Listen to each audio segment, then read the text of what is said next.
सवाल पूछ सके।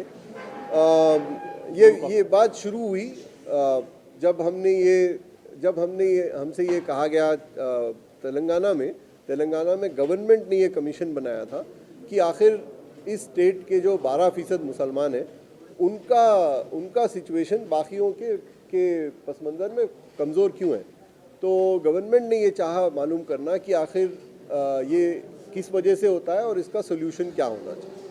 तो वो एक लंबी स्टडी हमने की 4-5 साल की, उसकी बहुत बड़ी रिपोर्ट आई और उसको फिर गवर्नमेंट ने और हमारे मेंबर ऑफ पार्लियामेंट साहब ने MLAs ने लेके उससे फिर कई चीज़ें निकल के आई। बहुत सारे स्कूल बने, 200 स्कूल बने मुसलमान बच्चों के लिए, यूनिवर्सिटी एक बनी, हेल्थ के इदारे बने, स्कॉलरशिप्स में इजाफा हुआ, घर बने और एक अब जो स्कीम आई है उसमें वो क्रेडिट और इन्वेस्टमेंट की फैसिलिटी आई। तो बहुत सारे उसमें रिकमेंडेशंस थे। जब वो सक्सेसफुल रही तो तब हमसे ये कहा गया कि भाई आप उस स्टेट की बात कर रहे हैं जहाँ पे 50 लाख मुसलमान हैं, उस स्टेट की बात हम करें जहाँ पे 50 मिलियन मुसलमान हैं, तो यूपी की।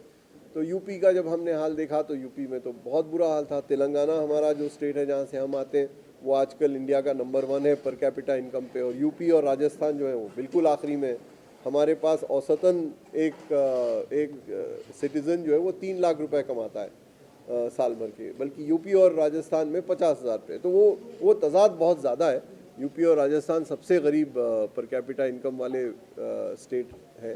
तो हमने फिर यूपी में जाके यही काम किया और उसके बाद फिर सद साहब के इनविटेशन पे पिछले साल हमने ये शुरू किया कि राजस्थान में देखें कि गरीबी की वजूहत क्या है और मुसलमान गरीबी की स्पेशली वजूहत क्या है। तो ये जो स्टडी आपके सामने है उसमें ये सारे चैप्टर हैं।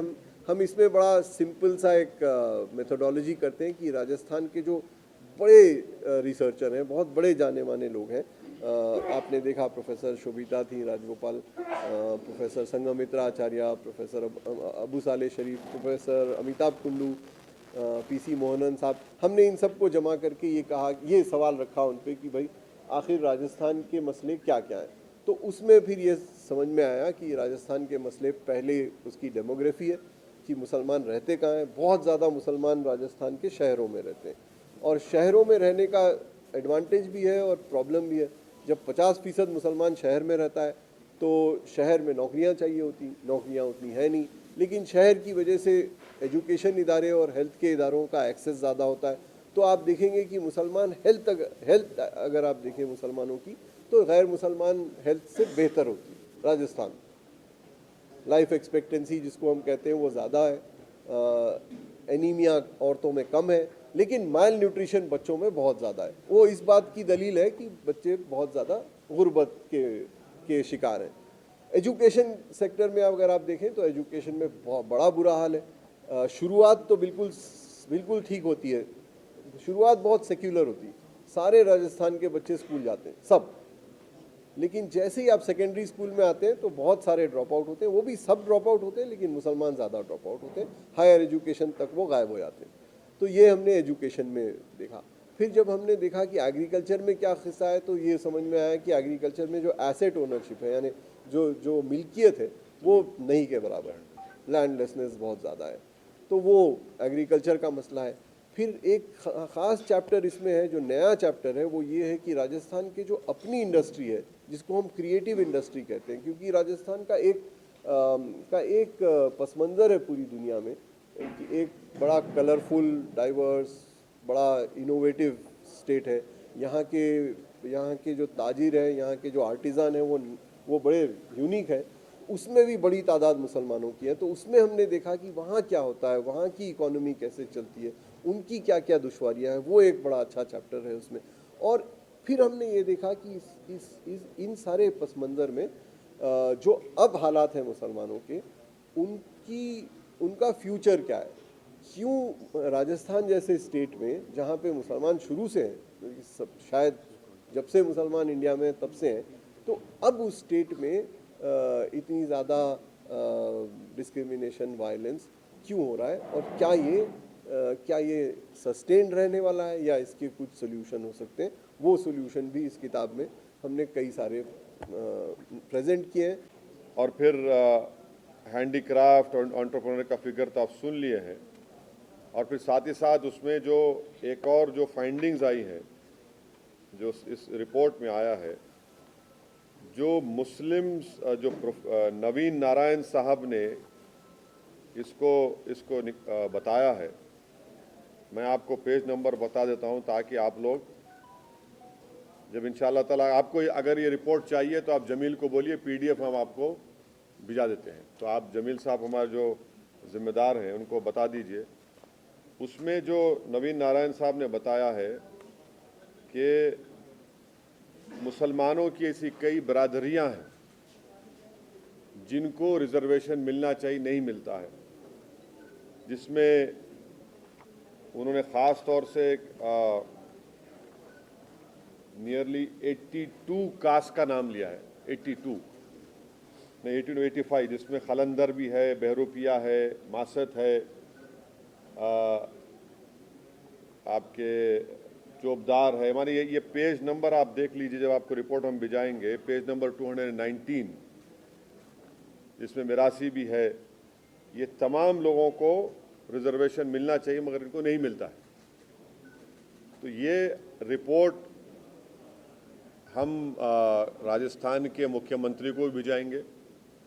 अगर वो वक़्त देते हैं मुझसे मिलने का तो मैं खुद पर्सनली, हमारी टीम जाकर उनको देगी और उनको ये बताएंगे कि इसको आप पढ़ लीजिए, क्योंकि राजस्थान में जो माइनॉरिटीज़ का जो बजट है, मिनिस्ट्री ऑफ माइनॉरिटीज़ का, पहले 99 करोड़ था, इस साल उसको बढ़ाकर करीब 290 करोड़ किया गया है, जो बिल्कुल नाकाफ़ी है, जो बिल्कुल नाकाफ़ी है। क्योंकि अगर आप देखेंगे, अगर वाकई में कोई इंसाफ करना चाह रहा है तो उसका बजट बढ़ाना चाहिए, उसमें और नए स्कीम्स लाने चाहिए, और साथ ही साथ जो रिजर्वेशन का मसला है उसको गवर्नमेंट को एड्रेस करना पड़ेगा। तभी जाकर जो सामाजिक न्याय और सोशल जस्टिस की बात होती है वो तो सिर्फ ज़बानी खर्च होती है। इसीलिए हम पर इल्ज़ाम भी लगाते हैं कि आप ज़बरदस्त भाषण दे देते हैं। हमारे दुश्मन, हमारे जो पॉलिटिकल हम अपोनेंट बोलते हैं कि आप भड़काऊ भाषण दे देते हैं। तो हम उनको बताना चाह रहे हैं कि वो भड़काऊ इसलिए कहते हैं क्योंकि हम फैक्ट्स पर बोलते हैं, आईना दिखाते हैं तो तकलीफ हो जाती है हमारे मुखालिफिन को। तो अब ये आईना है राजस्थान के तमाम पॉलिटिकल पार्टीज़ के लिए कि ये बताता है कि इतने साल आपको सत्ता मिली, चाहे बीजेपी की हो या कांग्रेस की सरकारें रही है, आपने मुस्लिम माइनॉरिटीज़ के लिए कुछ नहीं किया। अगर कुछ किया होता तो इस रिपोर्ट के फाइंडिंग्स कुछ और होते।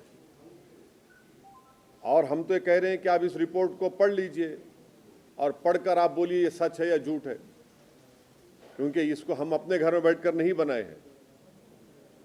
तो ये एक इंट्रोस्पेक्शन का टाइम है तमाम पॉलिटिकल पार्टीज़ के लिए, तमाम पॉलिटिकल लीडर्स के लिए, जो अपने आप को बड़ी बड़ी बातें करते हैं, सेकुलरिज्म का नाम लेते हैं। तो कोई कहता है सबका साथ, सबका विकास, सबका विश्वास, तो उन तमाम के लिए है। और अगर राजस्थान के मुख्यमंत्री हमको टाइम देंगे तो रमज़ान के बाद हम जाकर उनको देंगे। अगर वो ज़्यादा मसरूफ़ हैं, नहीं मिलना चाहेंगे, तो हम उनको इंशाअल्लाह एक रिपोर्ट बनाकर इस रिपोर्ट को हम उनके पास भिजा देंगे। और मैं इस रिपोर्ट, इस सर्वे को, इस फाइंडिंग्स को राजस्थान के एक्स चीफ मिनिस्टर मोहतरमा वसुंधरा राजे को ही भिजाऊँगा, क्योंकि वो भी मुख्यमंत्री रही है, ताकि उनको भी मालूम हो और वो पढ़ें, अपने लोगों से पढ़वाएं, और उसको देखकर अगर वो कोर्स करेक्शन करते हैं तो इससे राजस्थान का फ़ायदा होगा, इससे देश का फ़ायदा होगा। तो ये हमको आपको कहना था। और मेरी आपसे अभी कुछ पूछना है तो इसी मुद्दे पर पूछिए। दूसरे मुद्दे में बोल चुका हूँ, कल बहुत बोल चुका हूँ, तो उसको रिपीट मत कराइए। नहीं, एक मुकम्मल तो जान दीजिए, हमको नमाज भी पढ़ना है थोड़ी देर में। तो ये आपसे मेरी रिक्वेस्ट है, आप सवाल करने का आपको पूरा हक है और रहेगा, मगर मैं जो बात बोल चुका हूँ उसको रिपीटेशन मत करवाइए। Welcome to K Mall, a premium project by Kaleen Group. K-Mall is in the heart of Kolkata's electronic, garment and lifestyle hub, Khidirpur. K-Mall, which is designed as a world-class mall, is the outcome of endless effort of our experts, combined with modern superb techniques and new age design. Book now